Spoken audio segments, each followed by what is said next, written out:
वन्दे देवोमापतिं सुरगुरुं वन्दे जगत्कारणं वन्दे पन्नगभूषणं मृगधरं वन्दे पशूनां पतिं वन्दे सूर्यशशाङ्कवह्निनयनं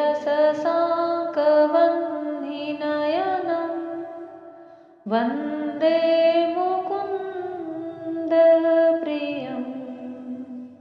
वन्दे भक्तजनाश्रयं च वरदं वन्दे शिवशङ्करं वन्दे शिवशङ्करम्। विषपान वाली घटना भूलेगी मन न मेरा, विष पी लिया था तुमने अमृत पिलाने वाले। शंकर तुम ही हो मेरे संकट मिटाने वाले, अंधियारा दूर करके दीपक जलाने वाले, अंधियारा दूर करके दीपक जलाने वाले। महादेव माता पार्वती के चरणों में कोटि कोटि नमन है। जय श्री कृष्णा मेरी सोल फैमिली। आध्यात्म आपके अपने चैनल पर मैं नंदा आप सबका बहुत बहुत स्वागत करती हूँ। महादेव जी विषपान किए, नीलकंठ कहलाए। नीलकंठ के चरणों में बारंबार प्रणाम है। समुद्र मंथन में कालकूट नाम का विष निकलता है। तीनों लोकों में हाहाकार मच जाता है। उस विष की जलन से, तपिश से सब प्राणी दुखी हो जाते हैं। समंदर के बड़े बड़े जीव, मगरमच्छ, तिमिंगल सब अस्त व्यस्त हो जाते हैं।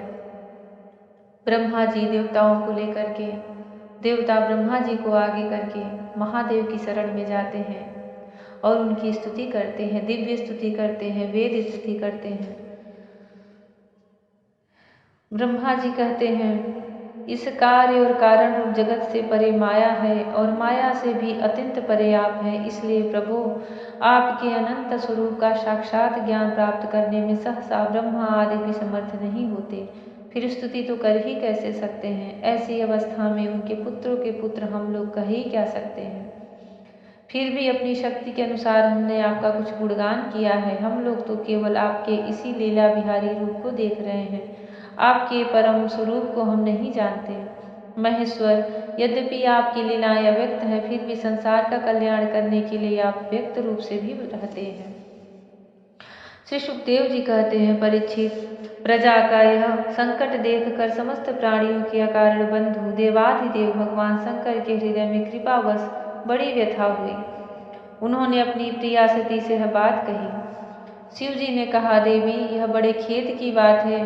देखो तो सही, समुद्र मंथन से निकलते हुए कालकूट विष के कारण प्रजा पर कितना बड़ा दुख आ पड़ा है। ये बेचारे किसी प्रकार अपने प्राणों की रक्षा करना चाहते हैं। इस समय मेरा यह कर्तव्य है कि मैं इन्हें निर्भय कर दूं। जिनके पास शक्ति सामर्थ्य है, उनके जीवन की सफलता इसी में है कि वे दीन दुखियों की रक्षा करें। सज्जन पुरुष अपने क्षणभंगुर प्राणों की बलि देकर भी दूसरे प्राणियों के प्राण की रक्षा करते हैं। कल्याणी, अपने ही मोह की माया में फंसकर संसार के प्राणी मोहित हो रहे हैं और एक दूसरे से वैर की गांठ बांधे बैठे हैं।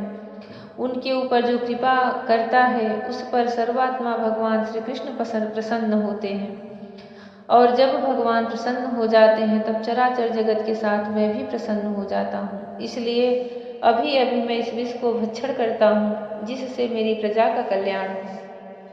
श्री सुखदेव जी कहते हैं, विश्व के जीवन दाता भगवान शंकर इस प्रकार सती देवी से प्रस्ताव करके उस विष को खाने के लिए तैयार हो गए।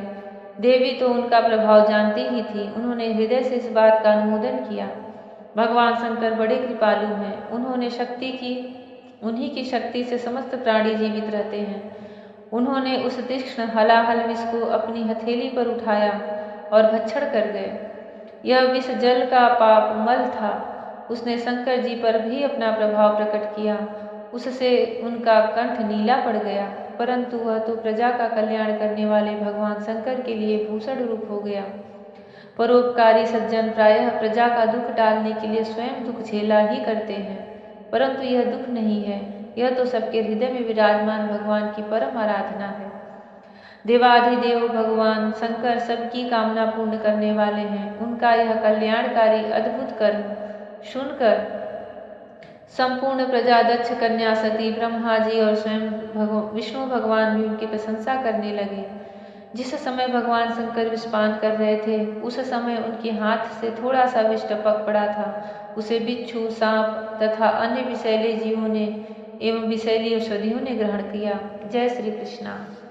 महादेव हमारे भी जीवन का विष निकाले, हम पर अपनी अमृतमय करुणा में दृष्टि बरसाएं। श्रीमद्भागवत महापुराण का अष्टम स्कंद चल रहा है। 8वां अध्याय समुद्र मंथन की कथा चल रही है। समुद्र मंथन से अमृत का प्रकट होना और भगवान का मोहिनी अवतार ग्रहण करना। श्री सुखदेव जी कहते हैं, इस प्रकार जब भगवान शंकर ने विष पी लिया, तब देवता और असुरों को बड़ी प्रसन्नता हुई। वे फिर नए उत्साह से समुद्र मथने लगे। तब समुद्र से कामधेनु प्रकट हुई। वह अग्निहोत्र की सामग्री उत्पन्न करने वाली थी।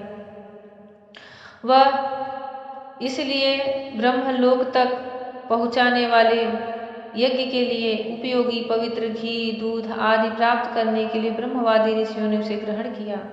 उसके बाद उच्चैःश्रवा नाम का घोड़ा निकला। वह चंद्रमा के समान श्वेत वर्ण का था। बलि ने उसे लेने की इच्छा प्रकट की। इंद्र ने उसे नहीं चाहा, क्योंकि भगवान ने उन्हें पहले से ही सिखा रखा था। तदनंतर ऐरावत नाम का श्रेष्ठ हाथी निकला। उसके बड़े बड़े 4 दांत थे। वे उज्ज्वल वर्ण कैलाश की शोभा को भी मात करते थे। तत्पश्चात कौस्तुभ नामक पद्मराग मणि समुद्र से निकली। उस मणि को अपने हृदय पर धारण करने के लिए अजित भगवान ने लेना चाहा। परीक्षित, इसके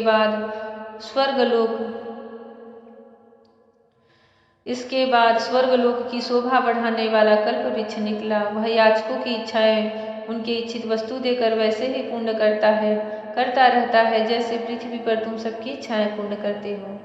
तत्पश्चात अप्सराएं प्रकट हुई। वे सुंदर वस्त्रों से सुसज्जित एवं गले में स्वर्णहार पहने हुए थी। वे अपनी मनोहर चाल और विलास भरी चितवन से देवताओं को सुख पहुँचाने वाली हुई। इसके बाद शोभा की मूर्ति स्वयं भगवती लक्ष्मी देवी प्रकट हुई। भगवान की नित्य शक्ति हैं। वे भगवान की नित्य शक्ति हैं। उनकी बिजली के समान चमकीली छटा से दिशाएं जगमगा उठी। उनके सौंदर्य, औदार्य, यौवन, रूप, रंग और महिमा से सबका चित्त खिंच गया। देवता, असुर, मनुष्य सभी ने चाहा कि हमें मिल जाए। स्वयं इंद्र ने अपने हाथों उनके बैठने के लिए बड़ा विचित्र आसन ले आए। श्रेष्ठ नदियों ने मूर्तिमान होकर उनके अभिषेक के लिए सोने के घड़ों में भर भर कर पवित्र जल ला दिया। पृथ्वी ने अभिषेक करने योग्य औषधियाँ दी। गौओं ने पंचगव्य और बसंत ऋतुओं ने चैत्र वैशाख में होने वाले सब फूल फल उपस्थित कर दिए। इन सामग्रियों से ऋषियों ने विधि पूर्वक उनका अभिषेक संपन्न किया। गंधर्वों ने मंगलमय संगीत की तान छेड़ दी। नर्तकियां नाच नाच कर गाने लगी। बादल सदेह होकर मृदंग, डमरू, ढोल, नगारे, नरसिंघे, शंख, वेणु और वीणा बड़े जोर से बजाने लगे। तब भगवती लक्ष्मी देवी हाथ में कमल लेकर सिंहासन पर विराजमान हो गई। दिग्गजों ने जल से भरे कलशों से उनको स्नान कराया। उस समय ब्राह्मणगण वेद मंत्रों का पाठ कर रहे थे। समुद्र ने पीले रेशमी वस्त्र उनको पहनने के लिए दिए। वरुण ने ऐसी वैजंती माला समर्पित की जिसकी मधुमय सुगंध से भौरे मतवाले हो रहे थे।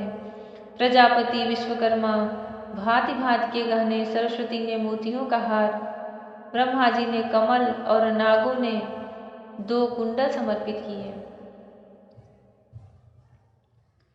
इसके बाद लक्ष्मी जी ब्राह्मणों के स्वस्त्ययन पाठ कर चुकने पर अपने हाथों में कमल की माला लेकर उसे सर्वगुण संपन्न पुरुष के गले में डालने चली। माला के आसपास उसकी सुगंध से मतवाले हुए भौरे गुंजार कर रहे थे। उस समय लक्ष्मी जी के मुख की शोभा अवर्णनीय हो रही थी। अवर्णनीय हो रही थी। सुंदर कपोलों पर कुंडल लटक रहे थे। लक्ष्मी जी कुछ लज्जा के साथ मंद मंद मुस्कुरा रही थी। उनकी कमर बहुत पतली थी, दोनों स्तन बिल्कुल सटे हुए और सुंदर थे। उन पर चंदन और केसर का लेप किया हुआ था। जब वे इधर उधर चलती थी तब उनके पायजेब से बड़ी मधुर झनकार निकलती थी। ऐसा जान पड़ता था मानो कोई सोने की लता इधर उधर घूम फिर रही है। वे चाहती थी कि मुझे कोई निर्दोष और समस्त उत्तम गुणों से नित्य मुक्त अविनाशी पुरुष मिले तो मैं उसे अपना आश्रय बनाऊं, वरण करूं, परंतु गंधर्व, यक्ष, असुर, सिद्ध, चारण, देवता आदि में कोई भी वैसा पुरुष उन्हें न मिला। वे मन ही मन सोचने लगी कि कोई तपस्वी तो है, परंतु उन्होंने क्रोध पर विजय प्राप्त नहीं की है। किन्हीं में ज्ञान तो है, परंतु वे पूरे अनासक्त नहीं हैं। कोई कोई है तो बड़े महत्वशाली, परंतु वे काम को नहीं जीत सके हैं। किन्हीं में ऐश्वर्य भी बहुत है, परंतु वह ऐश्वर्य ही किस काम का जब उन्हें दूसरों का आश्रय लेना पड़ता है। किन्हीं में धर्माचरण तो है, परंतु प्राणियों के प्रति वे प्रेम का पूरा बर्ताव नहीं करते। त्याग तो है, परंतु केवल त्याग ही तो मुक्ति का कारण नहीं है। किन्हीं किन्हीं में वीरता तो अवश्य है, परंतु वे भी काल के पंजे से बाहर नहीं है। अवश्य ही कुछ महात्माओं में विषयासक्ति नहीं है, परंतु वे तो निरंतर अद्वैत समाधि में ही तल्लीन रहते हैं। किसी किसी ऋषि ने आयु तो बहुत लंबी प्राप्त कर ली है, परंतु उनका शील मंगल भी मेरे योग्य नहीं है। किन्हीं में शील मंगल भी है, परंतु उनकी आयु का कुछ ठिकाना नहीं। अवश्य ही किन्हीं में दोनों ही बातें हैं, परंतु वे अमंगल वेश में रहते हैं। रहे एक भगवान विष्णु, उनमें सभी मंगलमय गुण नित्य निवास करते हैं, परंतु वो मुझे चाहते ही नहीं। जय श्री कृष्ण। माता लक्ष्मी हाथ में कमल का हार लिए विचार कर रही हैं कि कौन मेरे योग्य है, किसे मैं वर चुनूं जिसके मैं आश्रय रह सकूं। भगवान श्री कृष्ण की लीला अद्भुत है, अनिवर्चनीय है। भगवान श्री कृष्ण राधा रानी सबके जीवन को मंगलमय करें, सबके जीवन से दोष हटाएं, सबके जीवन से विघ्नों को हरें। माता लक्ष्मी सबके जीवन में संपन्नता लाएं, श्री हरि सब पर प्रसन्न हो। जय श्री कृष्ण। राधे राधे। जय श्री कृष्ण। हरि ओम।